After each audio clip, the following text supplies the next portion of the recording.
restaurantes que presentan los productos de las diferentes regiones del país de una forma creativa, como la cocina novoandina. Periodistas, escritores, literatos tienen programas en la radio, escriben en los periódicos y en la televisión se presentan junto con afamados cocineros. Y poetas también que se han dedicado, como nuestro Manuelito Ibáñez, que escribió sonetos sobre la mesa, que se publicaron en su Poesía Reunida. Además, no nos olvidamos de los concursos de cocinas regionales, nacionales y de los promovidos aquí por Senfotur, como los concursos de cuyes, de trucha, y el que se organizó con el Mincetur y Antares de Dulces y Licores de Cajamarca. Este es pues un buen momento para reflexionar sobre los aportes gastronómicos que Cajamarca brinda al país y sobre los platos que identifican la cocina cajamarquina.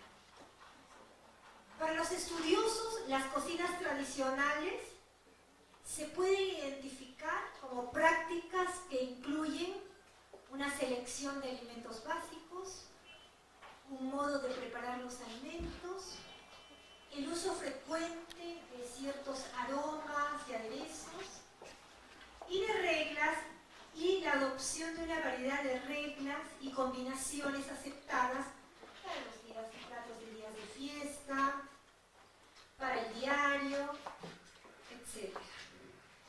De estos elementos, tal vez el más importante es la combinación de aromas, que resultan característicos de una cocina determinada y que permiten identificarla y darle continuidad a través del tiempo.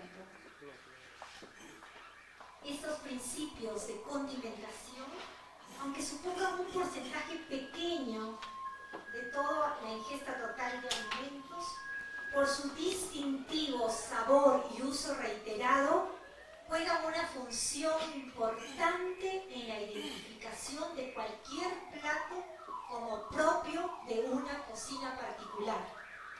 Nosotros podemos identificar el uso de la soya en la cocina china, de los curries en la hindú o el ají en la cocina mexicana y peruana.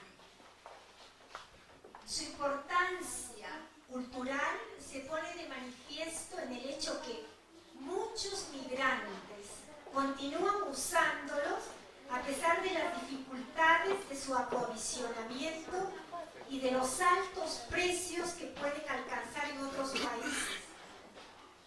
¿Quién no tiene algún pariente que quiere llevarse como sea un poco de limón o del ají o papa amarilla o maíz morado o el pisco para preparar sus potajes y bebidas fuera?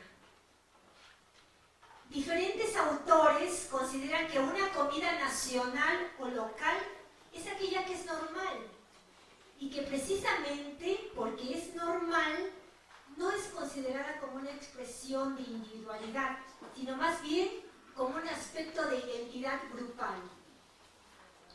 Así pues, compartir unos hábitos alimenticios, unos modelos de comportarse en la mesa, unas preferencias y unas aversiones alimentarias proporcionan el mismo sentido de pertenencia y de identidad y por lo tanto de diferenciación a los otros, así como compartir una lengua, un calendario festivo, una vestimenta. Por otro lado, a causa de la situación política y económica del mundo en que vivimos, hoy se tiende a generalizar un modelo alimentario producido por las sociedades industrializadas más prósperas, que no toman en consideración las realidades locales y que no proponen ninguna ventaja dietética real. Nos preguntamos entonces, ¿hasta qué punto es posible reaccionar frente a este embate de las industrias alimentarias transnacionales? ¿De qué manera regímenes alimenticios fundados en la explotación de recursos locales y referidos a una comunidad cultural tradicional, son capaces de enfrentarse a unos alimentos impuestos del exterior por razones exclusivamente de interés económico, sin beneficio alguno para las economías locales. Estoy pensando en las cadenas como Kentucky, Fried Chicken, McDonald's, y en los muchísimos productos envasados, piqueos, etcétera, que circulan en los supermercados, etcétera. Es necesario además entender a profundidad que en base a un estudio que hemos realizado de la comida campesina de Cajamarca, se han identificado algunos elementos cuyos orígenes son de épocas incas y hasta preincaicas.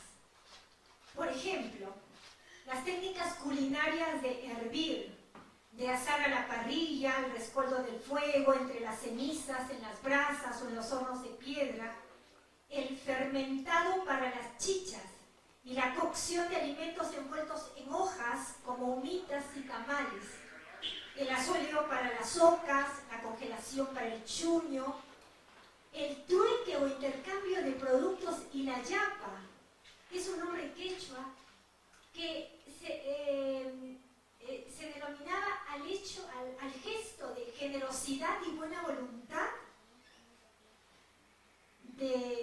por el cual uno entregaba algo más para finalizar la transacción o el trueque. Eso se hace todavía. La cocción y el asoleado para la papa seca, mote, chochoca, la cocción, remojado y asoleo para el chocho, el tostado y molido para las harinas, y los platillos que aún se consumen como las laubas, los locros, los chupes, los charquis, las canchas picantes, los apis o mazamorras, sangos, etc., vienen desde la época prehispánica y tenemos las evidencias arqueológicas de las cucharas, de las vasijas, de los surcos, etc.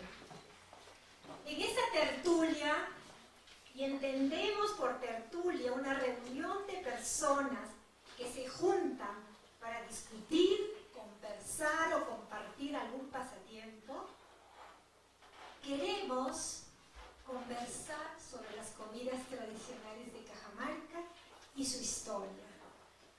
Aquellas creaciones de nuestros abuelos y abuelas y que ahora identificamos como propias y que también pertenecen a un paisaje, a un ecosistema de estas tierras, unido por supuesto a los productos nativos y a los que vinieron de afuera.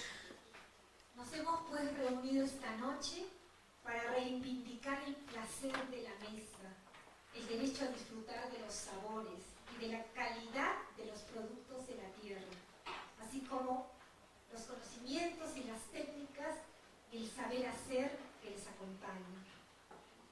La preservación de esta autenticidad del patrimonio alimentario que tiene Cajamarca está ligado a la identidad cajamarquina.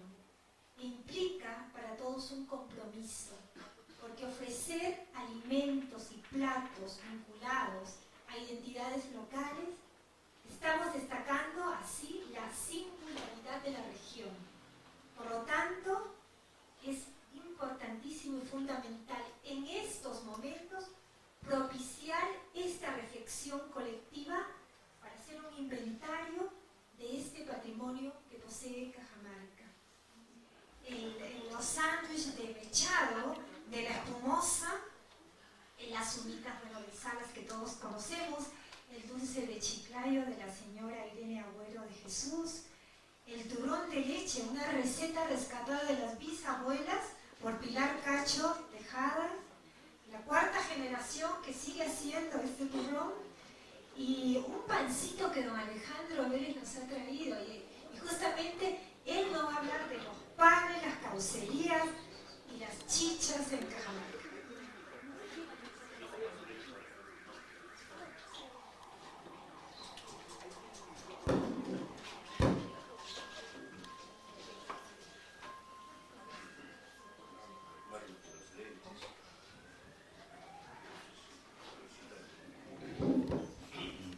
Muy buenas noches.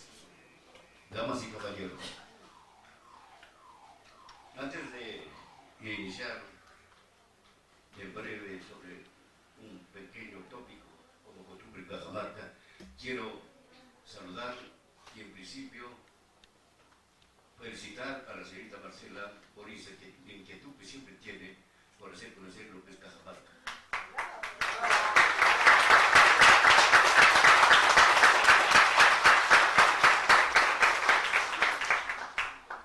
Ella sí es cajamarquina, pero se ha acostumbrado tanto en Cajamarca, por eso yo le he dicho, usted ya está en Cajamarca, usted es tierra de Cajamarca y es muy difícil que se nos escape. Bueno, yo voy a hacer una pequeña referencia, trayendo al recuerdo muchas cosas, cuando me viene siempre en la mente, cuando nuestras viejitas se confundían, dentro de sus orellitas de tierra, dentro de ese humo que salía de la leña de eucalipto y tras los vapores de esas hermosas ollas que hervían. Voy a tratar sobre una costumbre muy interesante, yo ya no, bueno, fue de muchos años atrás, y seguramente, como tío Danielito, como don Alejandro Jave, llegaron a esos sitios a causear. Era siempre los domingos como costumbre que hacían en ciertos lugares, especialmente en varios de San Pedro, como teníamos por ejemplo la señora Abando, que le llamábamos la Longuina, quien preparaba pues unos patajes especiales donde los mejores de Cajamarca se iban allí a cauterar los domingos. Preparaba como plato la patita, el corazón, la lengua, la ubre y el cuy y la gallina. Eran unos platos exquisitos que se presentaban al fondo, su lechuguita, sobre eso su arroz amarillo, su papita guajalina, sus rodajitas de zanahoria extranjera, y algunas otras cositas más, y sobre esa la doble salsita que siempre se acompañaba con el ají verde, que hoy muy poco se acostumbra. Y de paso, pues las hermosas patitas o cualquier que era ya formaba la presa especial del estofado y interesante, después se picaba. ¿Cuánto costaba ese plato? Un real costaba. Y sobre eso ya venía pues los tentativos que era la chicha. Bueno, ya pues seguíamos a hablar sobre la chicha. Pero había una costumbre muy especial en Cajamarca que le llamábamos el sábado de zapatero, perdón, el lunes del zapatero. ¿Por qué? Porque antes Cajamarca se ponían los zapatos hechos a mano. Y entonces teníamos el gremio de zapateros, que eran más de 200. Entonces los zapateros tenían como costumbre entregar siempre su obra los domingos. Entonces recogían su plata el domingo, el lunes ya era su fiesta, y asistían a estos sitios a comer su causa y su chicha, y ese era el lunes. Por eso se llamaba lunes del zapatero. Entonces una vez que se picaban, tomaban chicha, empezaba el juego de los tecos, que era con 2 centavos, y eran unos partidos tremendos que se enviaban hasta entre barrios. Esa era la costumbre. Entonces teníamos esa la señora, soy Novanto, en el barrio San Pedro, la señora Susana Villanueva, la pared caída, teníamos la señora Celina Sánchez, que le decían la Celina, y la señora Tida Bando, que era justamente mi madre. Ese era el que logra unión. Después teníamos en el barrio San Sebastián una negrita, la negrita Hermía, no sé si se lo conozca, lo hayan conocido aquí, la negrita Hermía, muchos años murió. Era en el barrio San Sebastián, en el Girón Silo Santistema. En el barrio de Mayo teníamos la señora Teresa de Pajares, y como se llama, en la calle Sabogal, o en el Girón Sabogal, antes se llamaba Leticia, y la señora Carmen Iparraguirre, que era de Cajamarca, y le llamaban los Chorcholas, que era también en Sabogal. En el barrio San José teníamos la señora Libre Citada, que le decían la lagartija. Antes de nada quiero pedir sobre los sobrenombres, porque la costumbre antes de Cajamarca se conocía más por los sobrenombres, pero ya esa costumbre ya parece que ya no existe, porque claro,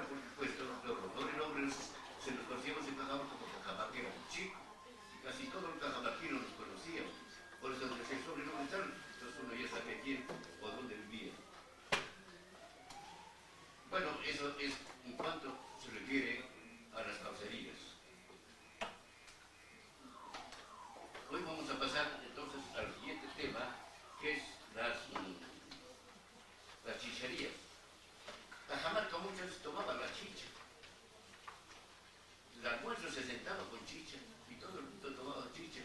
Antes muy poco había la cerveza en Cajamarca, muy poco. Y si que vendía la cerveza en aquellos años, decían venía una, de ciertos puntos especiales y como era, no había carretera, entonces era difícil el transporte y se tomaba mucho la chicha y era una costumbre muy especial.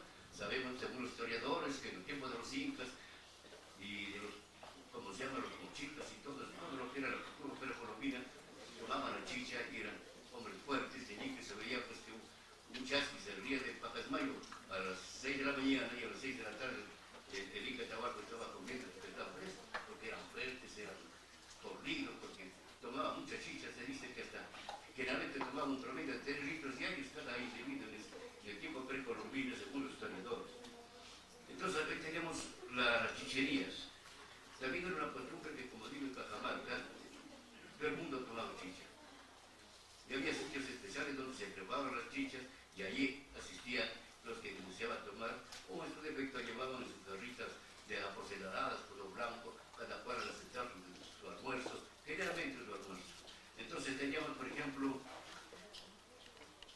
en el Valle San Pedro, teníamos la señora, las Lucas, que le llamaban, Girón Muñón, las Guanchilles, también el Girón Muñón, la señora Rosa Quirós, Girón Muñón, Isidora Michán, también ahí en Girón Muñón, Carlos y Navarro, las gelatinas, que hacían una gelatina muy rica, Trinidad Banto Silva, mi madre también que hacía su chicha, Josefa Silva, también Girón Bánuco, Soy Lavanto, la Ronquina, porque se complementaba la causa y su chicha, por eso lo considero también como la que hacía chicha. Después teníamos la señora Manonga Casiana, en el Girón Tarapacán, Melchora Jaime, que don Juanito Guajate la llamaba la chicha la feroz. La señora Celia Villena, en el Girón Peyali, Amadeo Sánchez, justamente la famosa espumosa que lo complementaba, la espumosa para tomar, hoy seguramente el bechate van a llegar al paladar de ustedes. Después tenemos a la señora Celinda Sánchez, de Tarapacán, que le llama la Celinda. La familia Serna, en la parte alta, que le llamaban las Chacas, el Mango, en el Girón Junín, y la familia Gallardo, que era aquí, en el 13 de julio, que llamaban las Chacones. Eso es en cuanto a la chicha. Entonces la chicha lo preparaban, pues, como se llama, con jora, o sea, con maíz fermentado, que llamamos jora, y con chancaca. En aquellos años la chancaca era, lo confeccionaban después de la caña madura de 2 o 3 años. Por eso que la chicha salía muy buena, pues. Hoy la chancaca es de 1 año en la caña, por eso que no es tan buena la chicha y sale el color negro. Antes había un colorcito amarillo y eran chichas especiales que todo el mundo tomaba, pues. Y era un gran alimento. La chicha, a veces también había la chicha morada, que se hacía en base a palo quewa, y la chicha de maní, por supuesto, que era ya para las señoritas, las damas. Y eso era en cuanto a las chicherías que había en Cajamarca. Pues tenemos en el barrio San Sebastián, la chichería, por eso se hacía para chicha y para pan, el barrio San Sebastián, y para mujeres y flores, San Pedro de mis amores. Entonces por eso tenemos ahora los barrios de San Sebastián, teníamos la familia Las Montoya. Era una chichería muy rica, una chicha muy rica, muy agradable, que como costumbre, todo muerto que se iba a dejar sus muertos allí en el cementerio a la vuelta, venían y tenían que llegar forzosamente allí a tomar la chicha. Entonces allí tomaban la chicha, los más íntimos ya acompañaban a la casa del muerto y los otros ya se iban a las amistades. Esa es una cosa muy interesante. Hoy ya no existe eso. Después teníamos las cachavinas en el barrio, en la calle San Sebastián, las manzanitas en Silva Santisteban, el Curarno de la familia Narro en la Valle Cuba. Y de paso también mencionas aquí la negrita Débora, que para los cositas que hacía también tenía su chicha a la vez. Esa en el Girón Silva Santisteban también. Después tenemos en el barrio Cinco Esquinas, la familia Roncal, que le decían el pan con queso, y la señora Tabosa Talligo, en el Girón Inca. En la Plaza de Armas, teníamos ahí la famosa chicha que vendían de las señoritas Merinos y le decían del Pulpo López, hoy donde es, ¿cómo se llama el hotel? Costa Sol, allí, ¿cómo se llama? Seguramente a lo mejor se recuerda aquí el ingeniero Pablito, seguramente, habrá llegado alguna vez por allí. Barrio 2 de Mayo. En el barrio 2 de Mayo teníamos, esta era una cosa muy interesante. La señora, en 2 de Mayo teníamos don Tomasito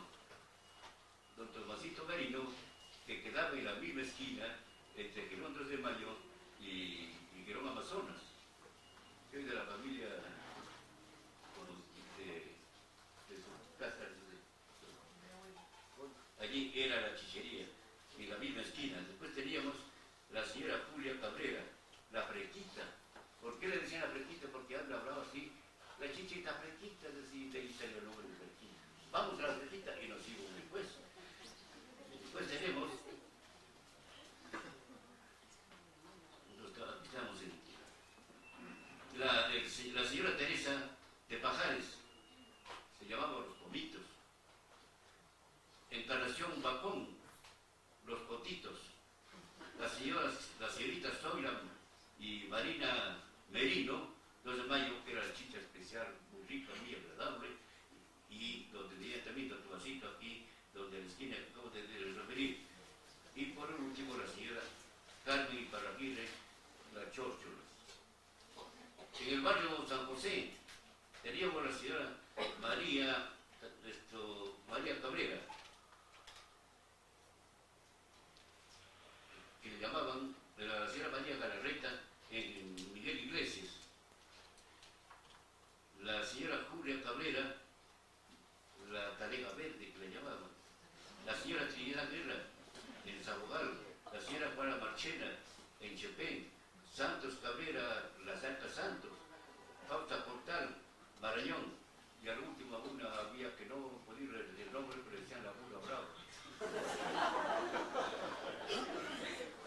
Barrio Chotapacha, teníamos la familia Gallardo, las Chaconas, la señora Romero, 13 de julio, la señora Margarita Rabanal, el higo, porque tenía una planta de higo y decíamos, vamos al higo, y entonces tenía ese nombre del higo.